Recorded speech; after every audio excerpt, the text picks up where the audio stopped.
사무엘은 드디어 이제 자기가 퇴장해야 할 시간임을 알고 비록 자기 눈에 보아도 부족하다 할지라도 하나님은 사람에게 다스림 받는 분이 아니라 사람을 다스리시고 어떤 시대나 그분이 친히 왕되심을 사울은 굳게 믿었기 때문에 비록 사울의 모습이 어떠할지라도 그는 하나님이 가장 완전한 계획을 가지고 이 나라를, 이 이스라엘을, 하나님의 교회를 다스릴 줄을 믿었습니다. 그러므로 사무엘은 또다시 다 길갈로 모이라고 온 백성들을 부릅니다. 그러면서 자, 이제 우리가 새롭게 하자. 새롭게 하자.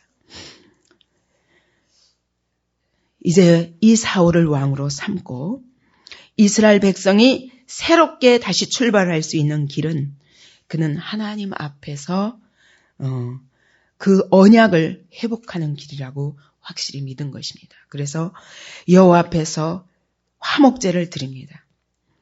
이제까지 우리와 함께 하셨던 그 하나님께 감사드리며 여전히 그 하나님이 우리의 왕 되심을 그리고 그분이 이 왕을 세우시면서 주신 언약이 있습니다.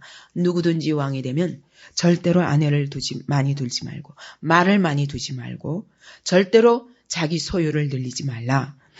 오직 하나님이 오늘도 친히 하나님의 나라를 다스리시는 줄 믿고 그분이 하나님의 법으로 다스리시는 줄 믿고 하나님의 법을 등사하여서 내 옆에 두고 평생 이 하나님의 율법을 묵상하며 그대로 지키라. 그 얘기는 또 다른 말로 하면 하나님의 법이 왕이시다. 사람이 어떤 사람이 들어서든 사람이 중요한 것이 아니라 하나님의 교회는 하나님이 친히 다스리시기 때문에 하나님의 법을 지키고 하나님의 법을 바로 묵상하고 그 하나님의 법을 온 이스라엘이 바로 지킬 수 있도록 절대로 그들이 애굽으로 돌아가지 못하도록 이렇게 하나님의 법이 친히 그 나라를 그 하나님의 교회를 다스리시도록 하는 것이 바로 왕이 해야 할 일이라는 걸 분명히 지금 하나님 앞에서 서약하자는 것입니다. 그러면서 사무엘이 마지막 설교를 합니다. 이제 그는 사서로서 행정을 담당했고 또 군사들이 다른 대적들이 쳐들어올 때 온 군사들을 이끌며 그는 기도함으로 그들이 친히 싸우게 하는 그런 정치적인 그런 군사적인 모든 역할을 담당했던 사람입니다. 그뿐만 아니라 또 신앙에 있어서도 그는 제사장 역할을 하면서 이스라엘 백성을 혼자서 이제까지 이끌어 왔는데 자 이제는 너희가 구한 대로 왕을 세우니 이 왕이 어떻게 하나님 앞에서 이 나라를 이 하나님의 교회를 다스려야 될 것을 이제 하나님 앞에서 약속하면서 그러면서 자 이제 새롭게 하자. 그러면서 마지막 부탁을 하는 장면이 바로 12장입니다. 문제는 제도의 개혁에 있는 것이 아니라 문제는 사람을 바꾸는 데 있는 것이 아니라 문제는 법을 폐지하고 거기에 서 있는 사람들을 싹 정부가 한번 바뀌면 전부 어느 도 사람이 서면 어느 도 사람으로 바꾸고 어느 도 사람이 있으면 어느 도로 바꾸고 또 이제 세대가 바뀐다 하니까 모든 세대들 싹 갈아지고 이렇게 해서 나라가 바뀌는 것이 아닙니다. 하나님과의 관계가 회복되지 않으면 문제는 축복하시기도 하고 또 화를 당하게 하시기도 하고 재앙을 내리기도 하시는 분이 하나님이시기 때문에 하나님과의 관계가 회복돼야지. 그렇기 때문에 진정 한 나라에 이런 새로워지는 일도 여러분 하나님의 교회가 새로워지지 않으면 절대로 나라가 새로워지지 않습니다. 이제까지도 역사를 돌아보면 우리 하나님의 교회가 가장 부흥할 때 나라도 가장 부흥했었습니다. 이 조그만 나라가 세계가 주목할 만한 그런 성과를 이루었던 것도 하나님이 축복하셨기 때문이지. 그것이 대통령이 잘해서가 아니고 법이 좋아서가 아니었다는 걸 돌아봐야 됩니다. 그뿐만 아니라 나라뿐만이 아닙니다. 한 개인에게 있어서도 새로운 출발은 하나님과의 관계 회복에 있는 것이지. 내가 좋은 대학에 들어가면 내 인생이 바뀌고 내가 좋은 직장에 들어가면 내 인생이 바뀝니까? 아닙니다. 하나님과의 관계가 회복되기 전에는 한 개인의 새로운 삶도 시작될 수 없습니다. 한 가정이 새롭게 되는 길도 하나님이 그 가정에 들어오셔서 한 사람 한 사람을 새롭게 하셔야 새로워집니다. 남편에게 역사하신 하나님이 아내에게 그리고 자녀들에게 동일하게 역사하셔서 그 하나님으로 인하여 하나 될 때, 그때 비로소 가정이 새로워지는 것입니다. 좋은 집을 가진다고 새로워지는 것이 아니고, 돈이 많이 생긴다고 새로워지는 것이 아니고, 정말 각 사람이 변화되어서 새 사람이 될 때 그것은 바로 하나님과의 관계 개선이 있는 것입니다. 한 공동체, 한 교회의 새로움도 바로 이와 같이 하나님과의 관계가 한 사람 한 사람 튼튼해질 때 그때 새로워지는 것이지, 건물을 크게 짓는다고 새로워지는 것이 아니고, 숫자가 많이 모인다고 새로워지는 것이 아니고, 프로그램을 바꾼다고 아마 이 프로그램이 잘못돼서 그런가 보다, 다른 프로그램을 받아들이세요. 이런 방법으로 목회해야 절대로 하나님의 교회가 새로워질 수 없습니다. 왜냐하면 사람이 새로워지지 않으면 절대로 한 공동체가 새로워질 수 없기 때문입니다. 인간은 근본적으로 타락한 존재이기 때문에 그 부패성 때문에 이게 모이면 모일수록 더 악해집니다. 혼자 있을 때보다 두 사람이 모이면 악이 합하게 되고, 모든 공동체가 생기면 함께 집단 이기주의와 함께 굉장한 폭력으로 나아가기 쉽습니다. 그래서 노조가 그렇게 무서운 세력이 되고, 그래서 바벨탑을 쌓게 되는 것입니다. 그래서 하나님이 흩으시지 않으면 안 돼요. 인간은 흩어야 그나마 이 악을 지킬 수 있습니다. 그 악에서 같이 악을 도모하기 때문에.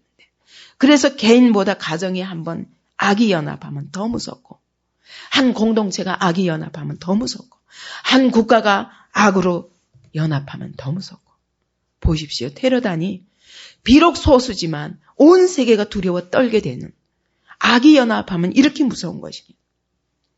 그러므로 하나님은 사람을 바꾸어서 새 일을 시작하시지, 타락한 사람이 모여도 하나가 되어도 소용없습니다. 타락한 사람들이 제도를 바꾸어도 소용없습니다. 하나님과의 관계를 회복해야 됩니다. 인간에게는 양면성이 있는 것입니다. 인간은 타락한 존재입니다. 근데 이 타락이 어디까지냐면 만물보다 심히 부패한 것이 사람의 마음이라고 그랬습니다. 사람이 부패하기 때문에 만물보다 더 악할 수 있는 것입니다. 그러나 또 다른 면에는 어떤 면이 있냐면, 그런데 이렇게 타락한 존재가 원래는 하나님의 형상대로 지음받은 것입니다. 그러므로 하나님의 형상을 회복할 때만 소망이 있습니다. 개인이든 가정이든 교회든 나라든.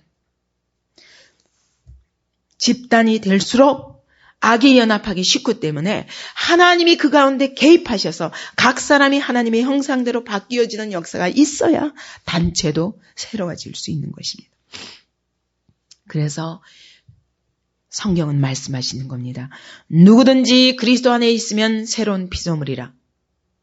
이전 것은 지나갔으니 보라 새 것이 되어도다.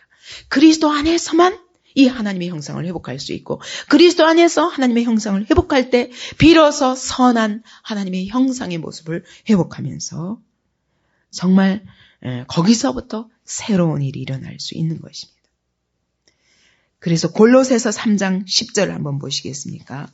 새 사람을 입었으니 이는 자기를 창조하신 자의 형상을 좇아 지식에까지 새롭게 하심을 받는 자니라. 예. 새 사람은 그리스도 안에서, 그리스도 안에 들어갈 때 새 사람을 입게 됩니다. 근데 이는, 새 사람은 어떤 자냐면 자기를 창조하신 자의 형상을 따라갈 수 있도록 하나님의 성령이 내 안에 들어오셔서 이제부터 내 안에 나를 창조하신 하나님의 형상을 회복하는 일이 이때부터 일어나는 것입니다. 근데 이 성령으로 말미암아 지식에까지 머리도 새로워지고, 마음도 새로워지고, 타락한 의지도 새로워지고, 전인격이 새로워지는 시작이 되는 것입니다.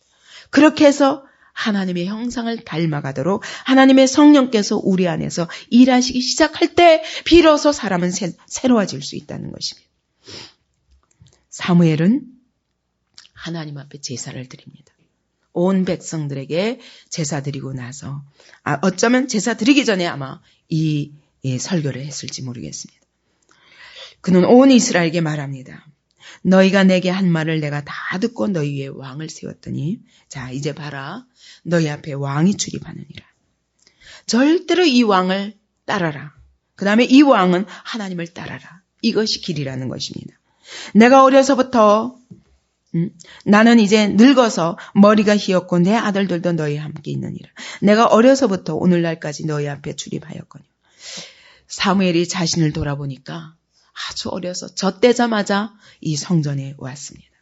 오늘날까지 너희 앞에 노인이 되어서 이제는 늙은 이 자리에서 이제는 새로운 왕을 세울 수밖에 없는 이 자리에서 내가 이제까지 수십 년 동안 너희 앞에서 출입하였다. 내가 여기 있다. 여호와 앞과 그 기름 부음을 받은 자 앞에서 내게 대하여 증거하라. 그러면서 내가 네 소를 취했느냐? 내가 네 나귀를 죽였느냐?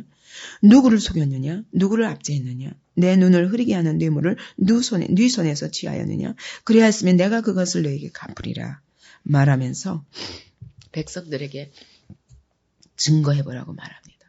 나의 삶에 하나님 앞에서 그리고 이 기름 부은 자 사울 앞에서 무엇이 걸리는 것이 있으면 얘기해보라는 겁니다.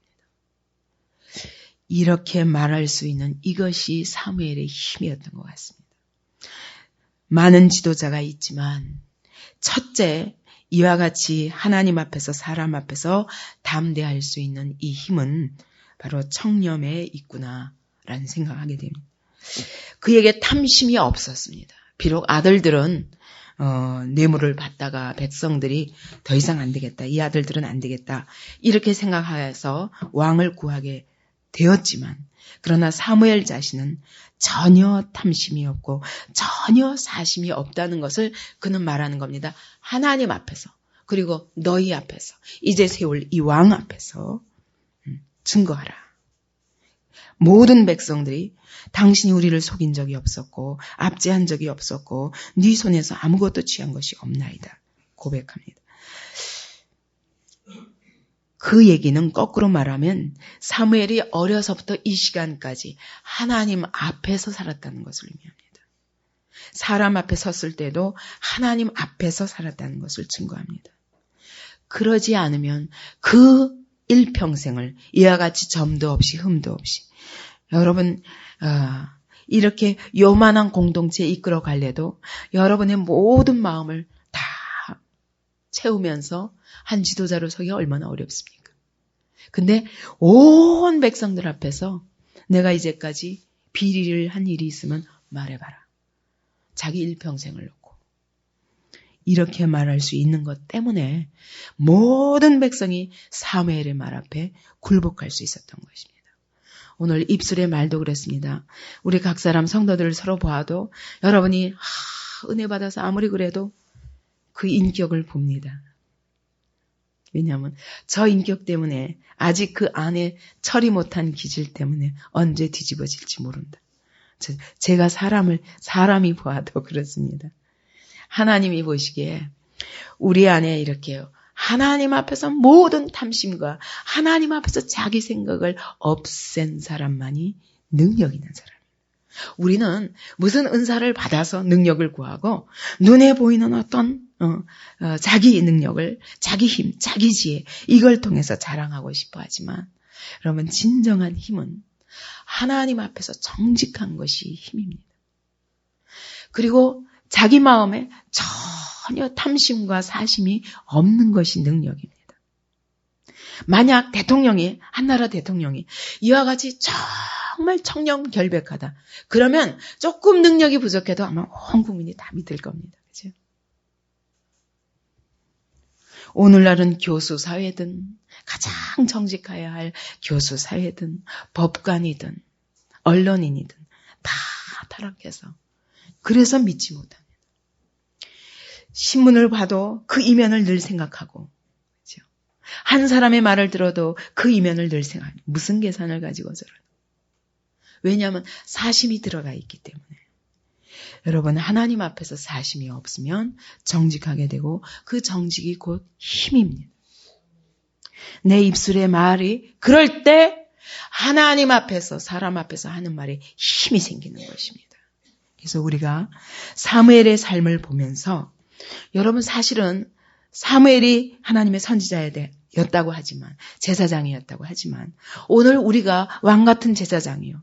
오늘 우리는 세상에게 복음을 전해야 할 하나님의 선지자들입니다. 근데 내가 전도에 힘이 없다. 내 인격과 삶에 이와 같이 정직함이 없으면 이 말에 힘이 없습니다. 그러므로 전도자는 오직 하나님을 위해서 사는 모습이 보일 때 모든 사람들이 별말이 아닌데도 그 앞에 굴복하게 되는 것입니다. 이것을 사모하시기 바랍니다. 진정한 그리스도인의 능력은 하나님 앞에서 사는 모습입니다. 불꽃 같은 눈으로 언젠가 그분이 심판하실 그날을 바라보며 사는 것이 그리스도인의 능력입니다. 그럴 때 하나님의 말씀이 내 안에 그대로 능력으로 임하게 됩니다. 사무엘은 그런 사람이었습니다. 사무엘이 백성에게 이르되 너희가 내 손에서 아무것도 찾아낸 것이 없음을 여호와께서 너희에게 대하여 증거하시며 그 기름 부음을 받은 자도 오늘날 증거하느니라. 그들이 가로되 그가 증거하시나이다. 참 부러운 일생이죠. 이렇게 주님 앞에 갈 수 있다면, 이렇게 그 다음 사람에게 보여줄 수 있다면 이것이 바로 진짜 리더십의 힘입니다. 사무엘이 백성에게 이르되 모세와 아론을 세우시며 너희 열조를 애굽 땅에서 인도하여 내신 이는 여호와시니 그런즉 가만히 섰으라. 여호와께서 너희와 너희 열조에게 행하신 모든 의로운 일에 대하여 내가 여호와 앞에서 너희와 담론하리라.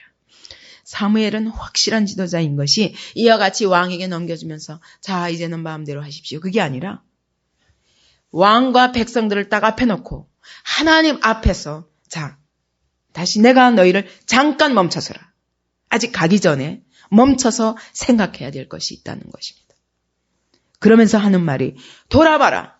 하나님이 모세와 아론을 세워서 어떻게 애굽에서 너희를 인도하여 내셨는가. 이스라엘의 근원부터 생각하라는 것입니다. 이스라엘의 근원은 전혀 없었던 민족입니다.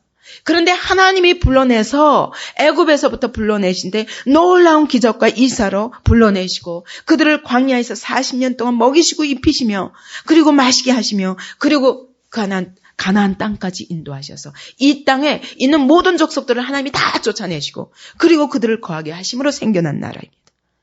이 하나님의 나라의 근원이 무엇이냐면 뿌리가 무엇이냐면 하나님 그분이 불러내신 데부터 시작되었다는 거예요. 오늘 너희의 정체성을 회복하라. 너희가 어떤 자들이냐. 너희는 하나님이 건져내셔서 세상 가운데서 어떻게 불러서 놀라운 기적과 이사로 오늘을 있게 하신 그 하나님이 너희의 뿌리가 아니냐. 오늘 그리스도인들이 뭐든지 눈에 보이는 것으로 해결하려고 한다면 절대로 해결되지 않을 것입니다. 지금 왕을 구한 이스라엘 백성들 앞에서 그래서 왕을 세우는 자리에서 그는 이와 같이 너희 왕이 누구냐? 하나님이다. 너희의 뿌리가 어디냐? 하나님이다. 그분이 이 나라를 세우셨다. 오늘 하나님의 교회가 뿌리가 어디냐? 뿌리가 어디입니까? 하나님이 사람이 어느 시간에 자 모이자 이래서 모여진 교회가 아니라는 겁니다. 하나님이 각 사람을 불러내셔서 우리 특히 안디옥 교회는 어떻습니까? 저는 안 세우겠습니다. 저는 안 하겠습니다. 그러던 저 같은 사람을 통해서 하나님이 도저히 거역할 수 없도록 막 밀어서 얼마나 미련한지 몇 년이 걸리도록 제가 하나님의 뜻을 알지 못하고 9년이 걸리도록 아니 지금은 9년 다 합해서 9년이지만 7년 동안을 하나님의 뜻을 알지 못하고 그렇게 교회를 통해서 환난을 당하면서도 그러면서도 자꾸 다른 목사님 갖다가 세우시면서 어떻게 해보려고 그런 저 같은 하나님의 뜻을 알기에도 미련하고 하나님의 뜻에 순종하기에도 내 안에 도저히 하나님께 온전한 순종을 할 수 없는 전제가 있었습니다. 그런 전제 때문에 순종하지 못한 저를 하나님이 어떻게 막 밀어서 이 교회를 세우셨는가. 이 교회를 세우실 때부터 있었던 모든 사람들이 증인입니다. 하나님이 이 교회를 세우셨고 언제 여러분이 나가서 전도해왔습니까? 예? 언제 제가 뛰어나가서 뭘 했습니까? 오늘 이 자리에서 하나님 앞에 기도하고 이 자리에서 말씀 전하고 이 자리에서 말씀을 붙잡고 순종하고 그러면서 하나님 앞에 하나님의 사람으로 엎드리는 동안에 하나님이 각 사람 이 사람 불러내시고 저 사람 불러내셔서 하나님이 이 교회를 모으셨습니다. 우리가 뿌리는 하나님이십니다.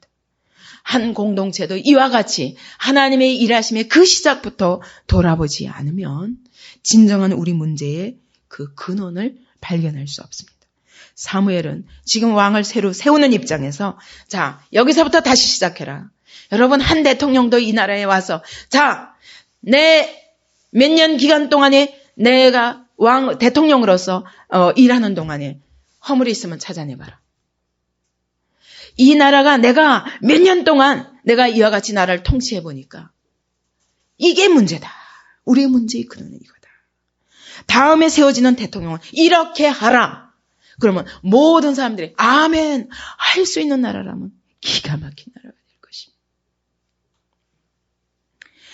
그러나 그들은 믿지 않는 사람이기 때문에 그렇다고 하지만 여러분, 하나님의 교회도 마찬가지입니다. 하나님의 교회를 내가 수십 년 동안 내가 하나님 앞에 충성하면서 정말 그렇게 섬김으로 인해서 세워진 교회를 그 다음 목사를 앞에다 놓고 자, 나의 일평생을 돌아봐라. 나에게서 무슨 허물이 있느냐. 내가 하나님 앞에서 산 것에 대해서 너희가 내 손에서 찾아낼 것이 있으면 이 시간에 증거하라. 없습니다. 정직하게 행하셨습니다. 자, 그러면 다음에 서는 목사는 이렇게 하라. 다음에 너희가 이 목사를 섬길 때 이렇게 하라. 이렇게 할 수 있다면 하나님의 교회들이 얼마나 아름답겠습니까? 오늘날 왜 세습이 문제가 됩니까? 정말 십자가를 세습한다면 누가 뭐라고 그러겠습니까? 이 길이 십자가의 길인 것이 분명하고 그 다음 목사에게 십자가의 길을 물려줄 수 있다면 누가, 그게 아들이든 누구든 누가 뭐라고 그러겠습니까? 우리는 헛된 영광을 하나님의 교회가 추구하고 있는 것입니다. 그렇기 때문에 돈을 세습하려고 하기 때문에 권력을, 권세를 세습하려고 하기 때문에 문제가 아닙니다. 우리 하나님의 교회는 근원부터 다시 생각해야 됩니다. 우리가 잘나서 이 자리에 온 사람이 하나도 없습니다. 하나님이 어떻게 죽을 자리에서 다 건져서. 우리 안디옥 교회는 각 사람이 다 간증이 있습니다. 그죠? 간증 없는 사람 여기 있습니까? 우리가 다 증인입니다. 각 사람의 간증을 자기가 잊어버릴 때에도 우리는 서로 보면서 너의 간증 알지 못하냐? 우리가 다 안다. 그런 간증이 우리에게 다 있습니다. 우리는 항상 우리를 건져내신, 애굽에서 건져내신 그 하나님의 그 값없는 구원의 은혜 잊어서는 안 됩니다. 그러면서 사무엘이 말하는 겁니다. 여호와께서 너희와 너희 열조에게 행하신 모든 의로운 일에 대해서. 하나님의 지도자의 두 번째 자격은 이것입니다. 하나님의 교회의 역사에 대해서 분명히 꿰뚫고 하나님이 이제까지 이 이스라엘 안에서 어떻게 행하셨는가에 대한 분명한 역사의식이 있는 것입니다. 과거를 절대로 잊어버리지 않는 자입니다. 우리의 근원을 절대로 잊어버리지 않는 자입니다. 그런 자가 리더가 될 수 있습니다. 그렇기 때문에 안디옥 교회 리더들은 어떻습니까? 처음부터 함께한 사람들이 정말 그 역사 속에서, 안디옥의 역사 속에서 하나님이 어떻게 하신 일에 대해서 분명히 기억하는 자들이 리더가 되고 있는 것입니다.